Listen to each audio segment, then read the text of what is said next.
(2022년 3월 3일) 이정훈입니다.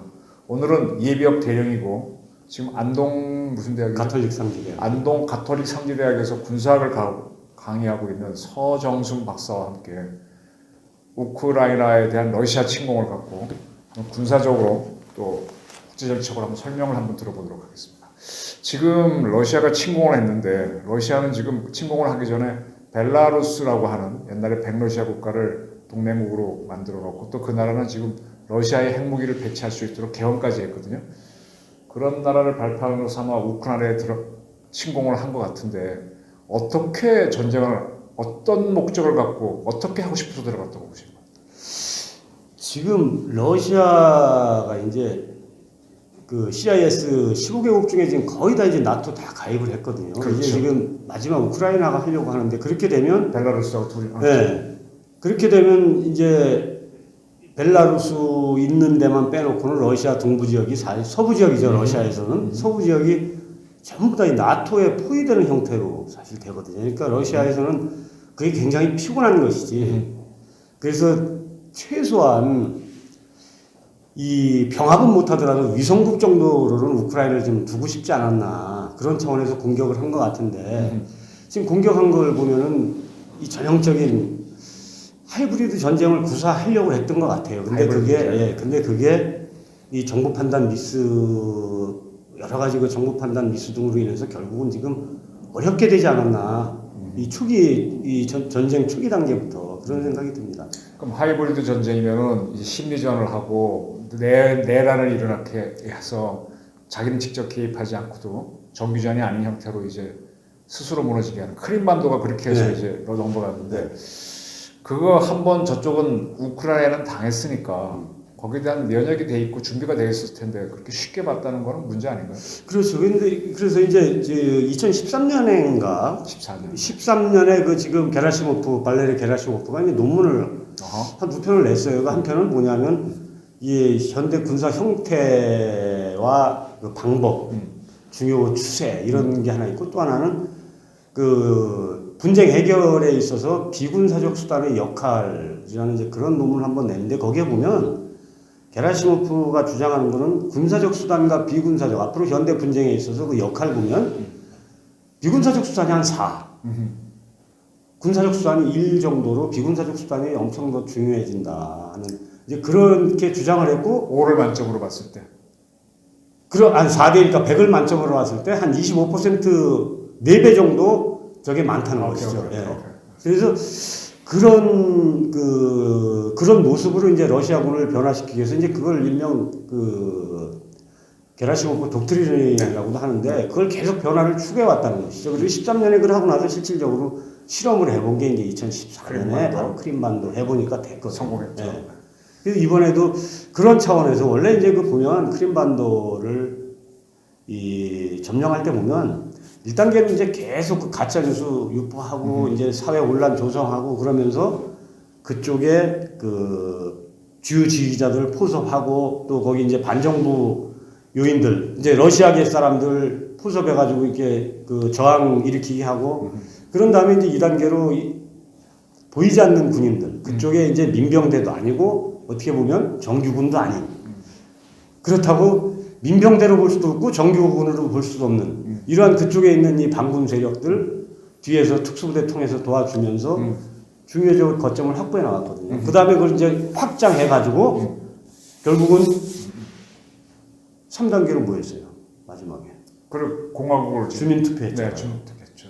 그런 모습을 한번 성공을 했단 말이죠. 그래서 이번에도 저쪽에 이제 그 동부지역에 도네츠크 있는 지역하고 이 크림반도 이쪽이 됐으니까 이쪽에 이제 그 수도, 수도를 딱 그것까지 하자. 그렇지 이제 점령을 하면은 조용할 수가 있다는 것이죠. 근데 그게 가능할까요? 그러니까 이제 저쪽은 크림반도하고 돈바스 지역은 러시아인들이 많은 산이죠. 그렇지. 이쪽 수도 이쪽은 반대인데. 그러니까 이번에도 여기 처음에 이거 하기 전에 심리전을 많이 했거든요. 사실 가짜 뉴스도 많이 유포하고 또 인터넷 그 사이버 해킹도 하고 또 사실은 저 푸틴이 우리는 공격하지 않는다, 점령하지 않는다. 그렇죠. 계속 심전했. 그 미국에서는 2월 16일 날 한다, 20일 날 그렇죠. 한다. 네, 블러핑 그 미국 정보는 사실 정확했다고 저는 봅니다. 굉장히 정확했어요. 네. 그래서 푸틴은 계속 이제 김 빼려고 자기가 이제 의도를 숨기려고 계속 그랬던 것이고 군사력으로 막강하게 밀면 쉽게 당할 줄 알았던 것 같아요. 보니까 왜냐면 거리가 짧거든. 그러니까 벨라루스 바로 들어가면은 네. 키예프까지 가깝고. 키예프까지 지금 근데 여기 러시아 주한 그 여기 우크라이나 대사관에서는 키우라고 좀 바꿔달라고. 발음이 금방 안 변해요. 네, 그렇게 해달라고 그러더라고요. 오케이, 자기네 오케이, 말로 오케이, 오케이. 키우라고. 네. 그 수도하고 거리가 얼마 안 되거든요. 금방 될 줄 알았던 것 같아요. 오판했던 것 같아요. 내 보니까. 그러면 그 돈바스라든지 또는 저쪽에 크림도 이제 그쪽 발음이 뭐라고 바뀌던데 그쪽 할 때처럼 스스로 거기서 민병대가 일어나도록 반군이 일어나야 되는데 우크라이나 전역에선 반군이 생기지 않고 스스로 러시아군을 집어넣은 거는 이건 굉장히 하이브리드 전쟁이 막판에는 안 된 거잖아요. 그렇죠. 안 된 거죠. 그게 자기 게라시모프 독트린의 스스로 모순에 걸린 거네. 그래서 이제 이 전쟁의 원칙에 보면 정보의 원칙이라는 게 있어요. 정보의 원칙. 정보의 원칙을 보면은 이제 우리가 해킹을 하는 것도 포함이 되고 역정보를 흘리는 것도 포함되고 정보를 수집하는 것도 포함되고 전부 포함이 되는데 정보 판단을 잘못하지 않았나. 오케이. 그래서 이번에 오늘 보도 나오니까 푸틴이 그 SVR인가요? 해외정보부? 네.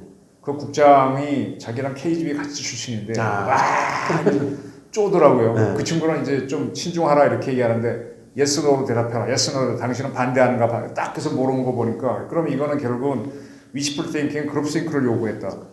그러니까 다른 말 반대말 못 나오게 했다. 그러면 그러니까 그게 이제 그럴 수밖에 없는 게 그 전쟁 원인에 보면 이제 그 케네스 왈스가 얘기한 바로 국내 문제의 이 수준에서 전쟁의 원인을 보면은 결국은 의사결정 체제가 전쟁 일으킬 요인이 많다고 그랬거든요. 그러니까 결국은 그러니까 의회 같이 이렇게 견제 세력이 있는 그게 이제 전쟁을 막을 수가 있는데 만장일치를 지지해 버렸고. 근데 이 푸틴 같이 이렇게 완전 독재 국가에서는 전쟁을 막을 수 없다. 정부하는 사람들도 다른 의견이 있는데 상당히 거리를 두고 그렇죠. 그러니까 욱박지르니까 그냥 결국은 고개 숙이고. 그래서 우크라이나 내에 있는 정보, 사실 이제 적국에 대한 직접적인 정보도 실패를 했고 국제 정보 수집에도 실패했던 것 같아요. 심리전에도 실패했고 네. 대적 심리전에 실패했고. 네, 그다음에 이제 그 국제 정보도 실패했던 것 같아요. 그다음에 자기네 이 정확한 판단을 할 수 있는 그런 내부 정보 컨센서스 실패했고. 그렇죠.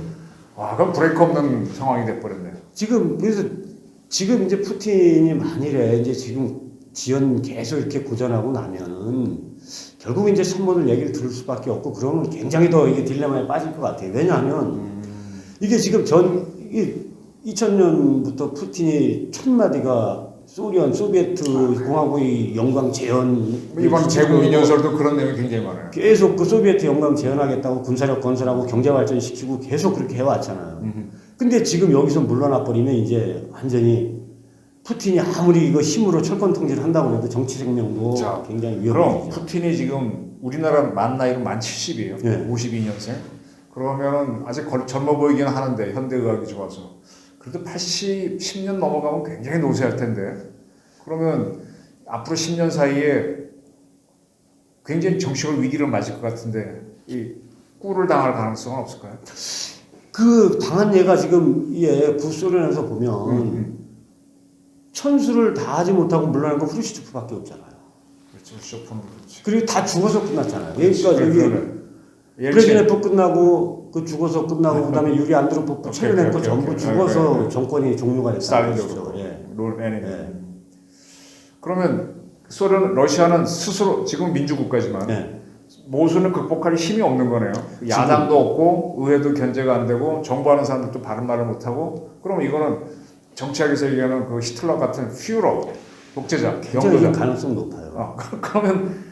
그럼 이런 짜르 같은 사실상 군주 같은 사람이 등장해서 밀어붙이게 되면 그 모순을 극복하지 못하면 그 국가는 어떻게 됩니까? 붕괴가 됩니까? 그러니까 결국은 나중에 잘못하면 이제 스스로 고르바초프처럼 되지 않을까.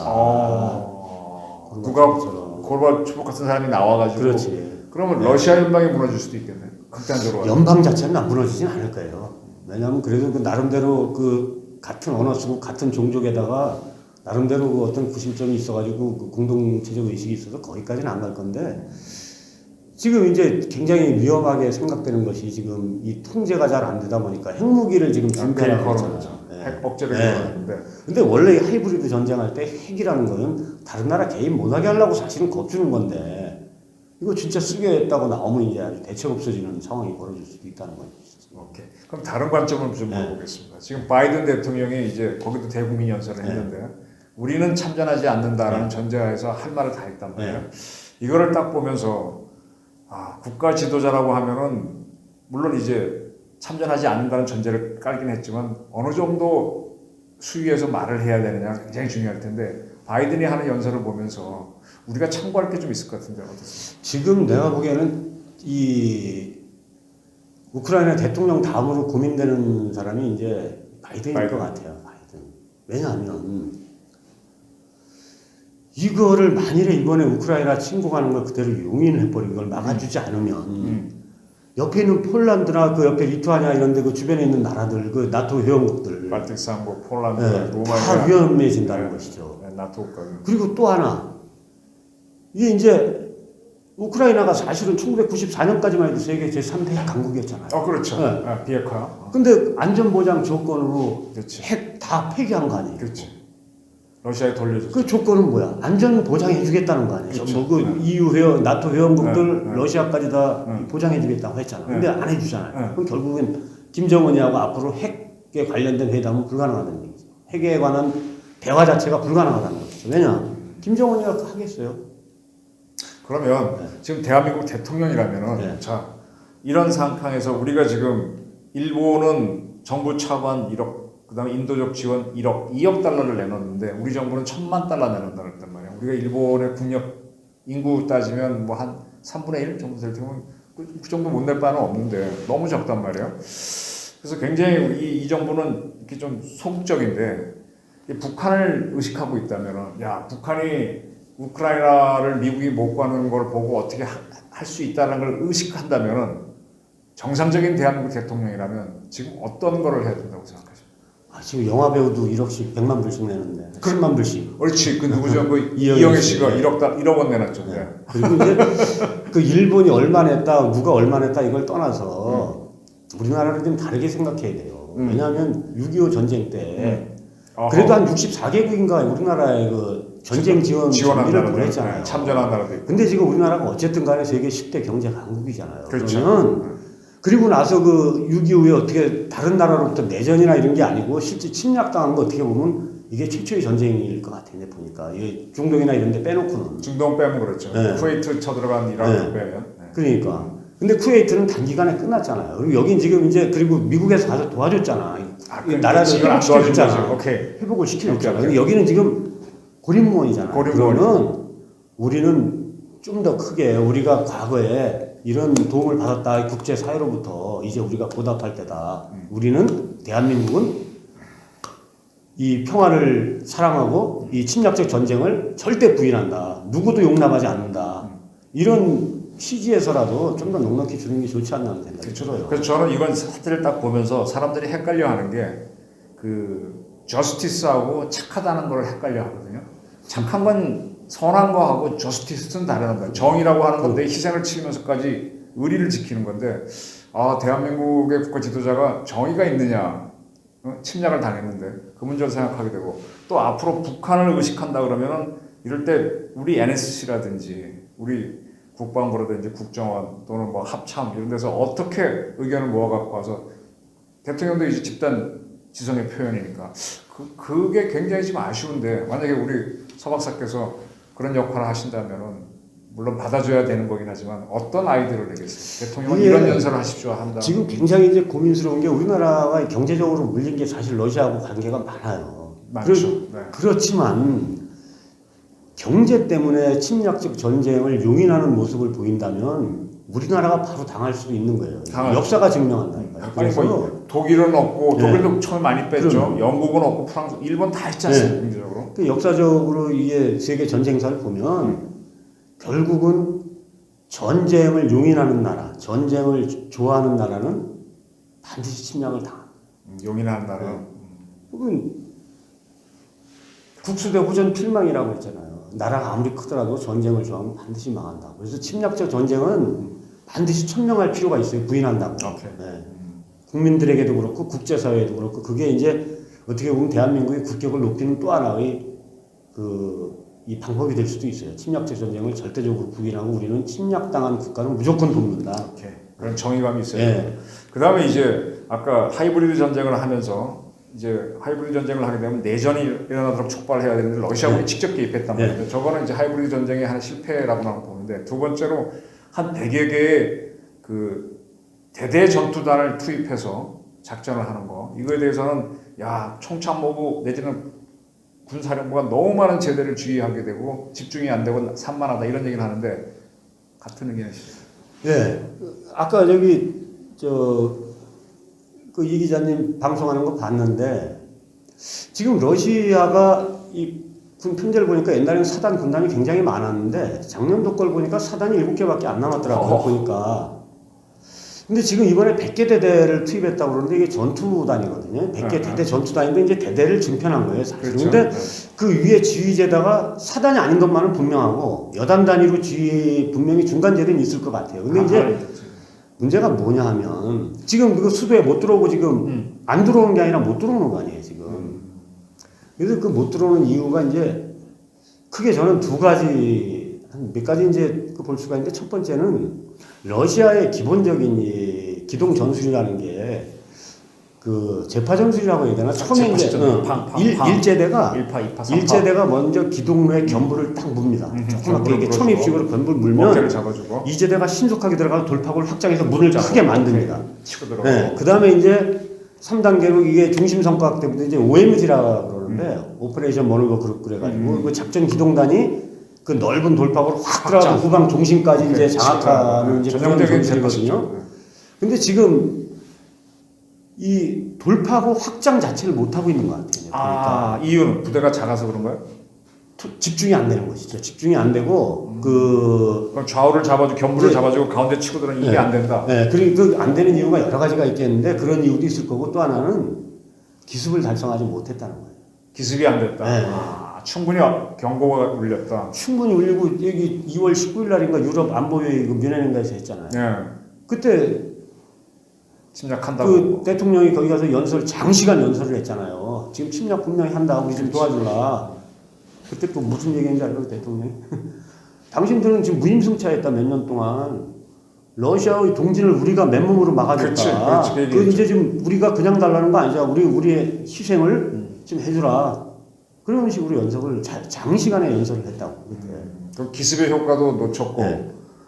그다음에 이 재파식 공격도 지금 안 되고. 네.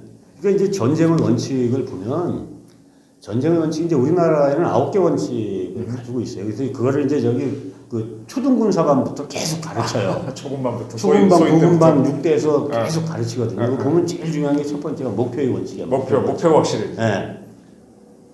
예를 들면 우크라이나를 장악해서 우리한테 우호적인 정부를 만든다든지 그렇게 해서 작전적 목표가 예를 들어서 그 키예프를 점령을 해서 그쪽을 장악을 한다든지 아니면 거기 정치 지도자들을 전부 체포를 해서 그렇지. 항복을 받는다든지 선언하게 한다든지. 뭐 이런 목표가 분명히 되는데 공격하라고 명령은 내렸는데 점령을 하지 않는데 그건 누구 실수예요? 푸틴의 실수. 통수권자의 실수다. 전략적 목표가 목표가 분명하지 않으니까 결국은 작전적 목표도 설정하기가 굉장히 어려운 거죠. 그럼 어디를 공격해 가야 돼 지금? 키예프로 그냥 가면 되는 거예요. 왜 가? 왜 가는 이가 설명 없지. 그러니까요. 뭘 하러 가느냐. 네. 그게 이제 이 군부에서 그 푸틴의 의도를 정확히 몰랐거나 그런 이제 그 우리말하면 가능성이 있어요. 까니까 깐다 그냥 간 거네. 그런 가능성이 있어요. 네, 보니까. 그럼 상당히 심각하네. 그리고 이제 또 하나가 전쟁의 목표는 어쨌든 자기 정치적 목적을 달성을 해야 되잖아요. 이 나라의 의지를 꺾어가지고 의지를 꺾는 방법은 사람을 싹 죽여버리는 방법도 있고 겁을 줘가지고 많이 죽여서 겁을 주는 방법도 있을 것이고 뭐 벌병, 공성 뭐 여러 가지가 있겠죠. 있겠죠. 아니면 확 밀고 들어가서 전부 마비시켜가지고 신속하게 들어가서 마비시킨다든지 아니면 미사일을 중요한 공업지대나 다 떨어뜨려서 아예 공포에 떨게 한다든지 그렇지. 그래서 항복을 받는 거 예를 들면 그런 거잖아요. 근데 푸틴이 뭐라고 그러지? 우리는 다 형제다. 아 형제라 그랬지. 어. 그 긴 연설에서. 그럼 가서 일단 공격해서 키예프를 점령하려고 들어가려면 거기 있는 방어하는 군인들 죽여야 되는데 그 어떻게 총 쏴요? 그러니까 형제라고. 러시아 병사들이 잡혀가지고 우크라이나인들이 깃발을 들고 환영할 줄 알았다 그랬거든. 아니잖아. 그거 완전히 그러면 푸틴은 판단 미스한 거예요. 그러니까 아까 정보 얘기가 우크라이나의 지금 내부 그 여론이나 이런 국민적 정서에 대한 정보를 잘못 파악한 게 아닌가 하는 그런 생각이 드는 거예요. 그럼 푸틴이 원하는 정보를 갖다 준 거네. 만들어 준 거네. 그건 모르죠, 그건 이제. 우크라이나 사정이 이렇습니다. 러시아군이 들어가면 그러니까 만세 부를 겁니다. 저기 옛날에 박헌영이가 뭐 그랬던 거죠. 도네츠크나 그쪽은 크림반도 이런 식으로 보고를 했을 가능성도 있죠. 그럼 이거 러시아가 이게 정상 국가가 아니네요. 모르죠, 이제 그건 좀 더 두고 봐야 될 것 같아요. 그리고 이제 인텔리전스가 안 돌아가는 거. 또 하나 이제 두고 그 봐야 되지만. 기습의 원칙이라고 있는데 기습이 완전히 실패했다는 건 뭐냐면 거기가 그렇게 산도 없어요. 그 이제 평지. 예, 평지에다가 그 이제 그 키예프 동북쪽으로 호수가 이제 크게 있잖아요. 그쪽으로 공격해 온 거 아니에요, 지금? 방어 준비 얼마나 했겠어요? 다 이미 2월 16일 한다, 2월 20일 한다 공고가 됐는데 실제 이 장비로 하면 이 장애물 설치하는 거 12시간에서 24시간이면 하거든요. 그렇지. 얼마나 많은 장애물 설치하는 실제로 KCTC 가서 보니까 철장만 쫙 깔아도 뭐 금방 못 오고 그냥 살포질에 뿌려도 그만이고. 그러니까 기습을 달성하지 못했기 때문에 그러면 이제 공자대 방자의 병력 비율이 최소 3대 1은 돼야 되는데 기습을 하지 못했을 경우에 그게 안 된다.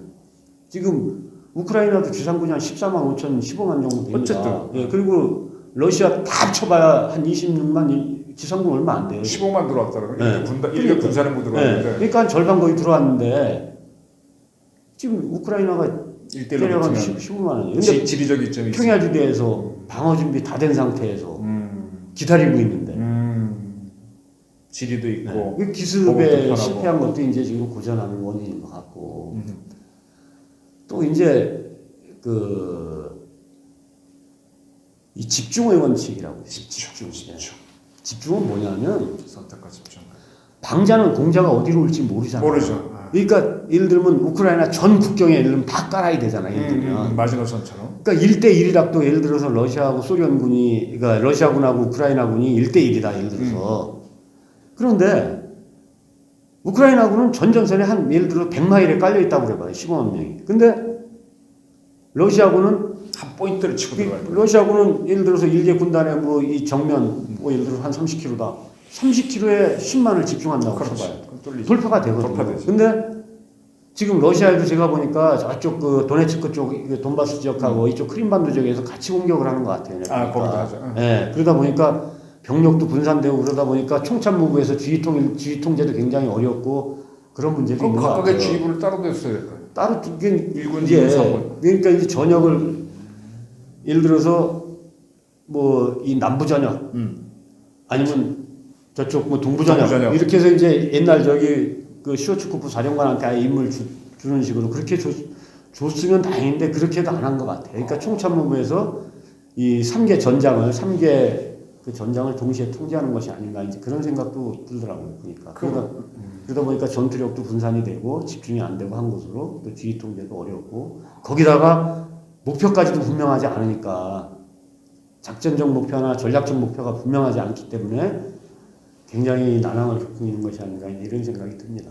그리고 쉽게 본 건 아닌가요? 그러니까 자기는 거의 희생 없이 며칠 만에 딱 점령할 줄 본 알았는데 거죠. 그러니까 자기네 휴대하는 보급품만 갖고 들어갔다가 지금 돈잘 되기 시작해요. 예. 왜냐하면 2014년에 우크라이나는 그 크림반도에 군을 투입했잖아요. 근데 러시아는 공식적으로 사실 투입 안 했잖아요. 방금 거. 근데 깨졌단 말이에요. 너무 우크라이나. 예. 너무 쉽게 깨졌다고. 너무 쉽게. 그러니까 우습게 본 거예요. 근데 사실은 그때부터 대략 한 7년 정도, 한 8년 가까이 지났는데 우크라이나 군사력이 그 당시에 한 25위 정도 됐는데 지금 21위 정도로 올라왔더라고요. 그리고 그때 이제 경험이 있어서 나름대로 우크라이나 군 자체로 굉장히 교육 훈련도 열심히 하고 여러 가지 그 이제 전쟁 준비를 지금 대비를 많이 했던 것 같아요. 그러니까. 오케이. 그럼 이제 정리를 좀 하죠. 우크라이나는 이번 사태를 겪으면서 물론 큰 위기를 맞을 수도 있지만 어떻게 보면은 이제 소련서 독립해갖고 지금 90년부터 30년쯤 지났는데 네이션 빌딩이 제대로 안 된 거죠. 동맹을 누구로 할지도 못 잡았고 두 세력 사이의 완충국가 역할을 하느냐 마느냐고 싸웠는데 이게 이제 동맹을 명확히 하고 내 스탠스를 딱 잡으면서 내가 어디로 간다. 네이션 빌딩을 할 수 있는. 그렇죠. 대한민국도 보게 되면 6.25를 치렀기 때문에 네이션 빌딩을 한 거잖아요. 안 그랬으면 우리도 예. 더 헤매고 그럼요. 계속 예. 중간 국가가 되는 예. 건데 상당히 희생을 치르고 되겠네요. 이번에 이제 희생이 얼마나 될지 모르지만 결국은 지금 그 대통령을 중심으로 국민들 단결하는 거 보니까 희망이 보입니다. 제가 보기에는. 근데 이제 러시아가 지금 어떻게 나올지 몰라요. 왜냐하면 러시아는 이번에 만일에 그 우크라이나를 자기 의도대로 하지 못하면 말 그대로 이제 포위되는 거예요. 지금 이제 지금 나토에서는 이제 원래 빠르면 1년, 길게는 뭐 10년씩 걸린다고 그러더라고요. 가입하는데. 근데 보니까 한 1년이면 그 나토 회원국이 될 수 있을 것 같아요. 그럼 진짜 완전히 러시아 이제 완전히 포위돼 버리기 때문에 푸틴이 더 강력하게 한 번 더 나오지 않을까. 이제 한 번 더. 네, 그래서 핵무기는 이제 사실은 다른 나라 개인 못하도록 겁주는 수단인데 국제 수단이요. 핵무기까지 발사는 가지 않더라도 다른 탄도미사일을 더 많이 투발해서 완전히 우크라이나를 진짜 더 이상 저항하지 못하게 그래야만이 그 국경 지역이 어느 정도 이 의도했던 대로 확보가 되거든요. 아니면은 완전히 나토에 지금 이제 둘러싸이게 되거든요. 만약에 휴전을 한다면 정전으로 들어간다면 우크라이나가 분단이 될 거예요. 그럴 가능성이 있다고요. 돈바스하고 일단 그쪽에는 지금 원래 공식적으로 지금 인정한 자치공화국은 크림반도인데 그걸 병합해 버렸잖아요. 지금 돈바스 그 도네츠크하고 거기 또 뭐 두 개주인데 루란스키인가요? 두 개주인데 아마 거기를 협상 조건으로 내줄지도 모르겠어요. 내주고. 예, 더 이상은 못 들어오는 거예요. 예, 그렇죠. 그러면 그거 독립을 그러니까 휴전을 맺고 이제 러시아는 독립을 인정해 주고 어차피 지금 그 우크라이나에서 통제도 잘 안 돼요. 안 되죠. 안 되는 상황이. 어차피 거기는 이제 그 소련의 지원을 받고 있고 거기 지금 거기 그 인민 자기들 이제 그 도네츠크 인민공화국인가 그런데 거기 수반은 다 러시아 뭐 거의 국가처럼 하고 있기 때문에 통제도 안 돼요. 그럼 러시아가 지금 차지한 거를 공식화하는 선에서 휴전될 가능성도 있겠네요. 저는 그렇게 될 가능성이 굉장히 많아요. 근데 저기가 응할지가 모르겠어요. 지금 왜냐하면 우크라이나가 지금 국민들이 엄청 지금 똘똘 뭉쳐 있거든요. 근데 저쪽에서 강력한 무기를 쏜다. 예, 그런 그렇게 경우는 되면 이제 이제 더 이상 희생을 그렇게 되면 우크라이나하고 러시아는 영원히 결별로 가는 네. 거네. 근데 이제 우크라이나하고 러시아 직접적으로는 아마 대화해도 협상이 안 될 거예요. 왜냐하면 계속 러시아에서 계속 주장하는 건 니네 평생 저기 나토 가입 안 않는다고 이거 써라. 그리고 지금 우리하고 협력 잘 하자. 협력 잘하는 게 말 잘 들으라는 얘기거든요. 이제 그런 조건을 내걸 거고 이제 지금 그 대통령 이름이 뭐죠? 젤렌스키. 이 대통령은 야 우리 지금 피해받은 거 변상해 그러면 아마 이렇게 나올 수도 있어요. 지금. 왜냐하면 뒤에 국민들 힘이 있으니까 이제 계속 티격태격 전쟁이 가겠네. 네, 국민들 힘 플러스 러시아에서 이제 국제 정보도 판단을 잘못했다는 게 이렇게 전 세계의 거의 몇 나라 빼놓고 북한하고 벨라루스하고 몇 나라 빼놓고는 다 러시아 전쟁을 규탄을 할지를 아마 판단 못했을 거예요. 그게 굉장히 무서워. 근데 하나 궁금한 게 우크라이나가 북한의 창고였단 말이에요. 북한은 또 지금 화성 미사일도 다 거기서 갖고 왔는데 러시아를 지지하는 게 특이해요. 우크라이나 좀 지원해 줄 줄 알았더니 북한이. 우크라이나는 지금 나토에 붙으려고 하잖아요. 아 그래서. 야 북한도 그러면 이해관계는 그러네요. 우리가 헷갈린 거네 우리가. 그럼요. 우리가 지금 이게 뭐 뭔지 된장인지 지금 잘 못 가리는데. 그럼 우리 서 박사님이 이제 군에서도 굉장히 정보 판단을 많이 하셨고 공부도 많이 하신 분인데 이 우크라이나 침략을 보면서 우리 대한민국한테 주는 함이라 그럴까 우리가 깨달아야 될 거를 뭐 간단하게 정리하신다. 첫째는 이 러시아 이 전쟁 형태를 보고 처음에 이제 크림반도하고 이쪽에 보면 이 하이브리드 전쟁 됐거든요. 하이브리드 전쟁 간단하게 지금 북한 우리나라가 굉장히 아주 하이브리드 전쟁이 어떻게 보면 그 지상 낙원이라고 할까? 지하당 만들어서 시작하는 거잖아요. 엄청 좋아요. 늘 그 시도가 됐어요. 네. 그런 차원에서 이제 이 전쟁을 지금 대비를 해야 되겠고 두 번째 결국 평화는 힘이 있을 때 한 방 날릴 수 있을 때 만일에 말이죠 우크라이나가 핵무기 한 발 갖고 있었거나 아니면 우리 죽어도 모스크바 공격한다고 모스크바를 공격할 수 있는 탄도미사일 갖고 있었다면 그 우주 발사체 쓰는 거 탄도미사일 갖고 있었다면 우리 죽기 살기로 이러면 우리 점령 당해도 좋고 우리나라 없어도 좋은데 모스크바도 피해를 볼 것이다. 만일에 그렇게 했으면 바로 함부로 못 들어왔을 겁니다. 근데 지금 우크라이나 미사일, 탄도미사일 다 폐기하고 지금 그 보니까 120km까지인가 밖에 미사일이 단거리밖에 예, 그 단거리밖에 없더라고요. 네. 그거 가지고는 안 되지. 조그맣거든요, 또 단거리거든요. 그래서 결국은 평화는 전쟁이 억제된다는 얘기인데 전쟁을 억제하기 위해서는 첫 번째 힘이 있어야 된다. 그다음에 두 번째 힘을 쓸 수 있는 의지. 그 의지는 뭐냐? 바로 국민의 단결. 의지가 있어야 된다. 그리고 마지막 하나. 결국은 야, 쟤들 이 대한민국 나만 잘못 건드렸다는 우리 한 10배 보복당할 것 같아. 믿음을 줘야 된다. 누구에게? 북한에게. 디터런스. 예, 근데 우리는 그것을 지금까지 정전을 70년 동안 한 번도 북한한테 믿음을 주지 못했다. 이스라엘 같이 보복당할 것이라는 믿음을 한 번도 못 줬다. 리탈리에이션을 할 의지가 있어야 되는데. 네. 알겠습니다. 역시 그 군에서 오래 있었고 또 국제정치학도 하셨고 현실주의 정치학자. 결국은 뭐 숱하게 얘기해도 나머지 모든 이론들이 현실주의를 보강하기 위해서 있는 거지 네. 반대편에 있는 게 아니더라고요. 그렇죠. 네. 수많은 이론들이. 네. 이런 현실을 보고 북한도 알고 군도 알고 정치학도 아시는 우리 서정순 박사님을 모시고 한번 이라크 쿠웨이트전을 통한 우리가 좀 알아야 될 걸 한번 들어봤습니다. 여러분 경청해 주셔서 감사합니다. 고맙습니다.